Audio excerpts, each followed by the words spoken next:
नागपुरात एका महिलेनं बनावट फेसबुक अकाउंट बनवून व्यावसायिक असलेल्या दाम्पत्याला ब्लॅकमेल करण्याचा प्रयत्न केला। महिलेनं फेसबुकवर दाम्पत्याचे आक्षेपार्ह फोटो पोस्ट केले, अश्लील कमेंट्स लिहिल्या आणि ते डिलीट करण्यासाठी 50 लाख रुपयांची मागणी केली। तक्रारीच्या आधारे पोलिसांनी गुन्हा दाखल केला असून अधिक तपास सुरू केला आहे। मिळालेल्या माहितीनुसार व्यावसायिकाचं गणेशपेठ परिसरात स्कूटर दुरुस्तीचं दुकान आहे। त्याला त्याच्या दुकानात सोलर पॅनल बसवायचं होतं, त्यामुळे त्याची आरोपी महिला श्रद्धा पाटीलशी ओळख झाली। श्रद्धा सोलर पॅनल बसवण्याचं काम करते। आरोपी महिलेनं व्यावसायिकाच्या घरात आणि दुकानात सोलर पॅनल बसवले, त्यामुळे व्यावसायिकानं त्याचे काही महत्त्वाचे कागदपत्रे महिलेला दिली।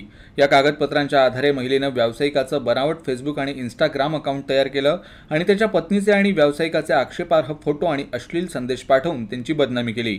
नंतर आरोपी महिलेनं व्यावसायिकाच्या दुकानात पोहोचून हे सर्व थांबवण्यासाठी 50 लाख रुपयांची खंडणी मागितली।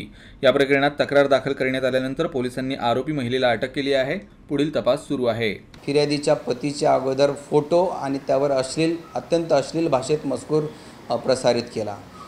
त्याच्यानंतरही फिर्यादीने कोणतीही दाद दिली नसल्याचे पाहून आरोपी महिलेने नंतर फिर्यादी या महिला आहे हे माहीत असताना सुद्धा त्यांचा फोटो आणि त्यावर अत्यंत अश्लील मेसेजेस पोस्ट करायला सुरुवात केली आणि त्यांना पैशाची 50 लाख रुपयाची खंडणीची मागणी करायला सुरुवात केली। तिच्या त्रासापायी अत्यंत त्रस्त होऊन त्या फिर्यादी महिलेने पोलीस स्टेशनला तक्रार दिली। आम्ही तात्काळ सदरचा गुन्हा दाखल केलेला आहे।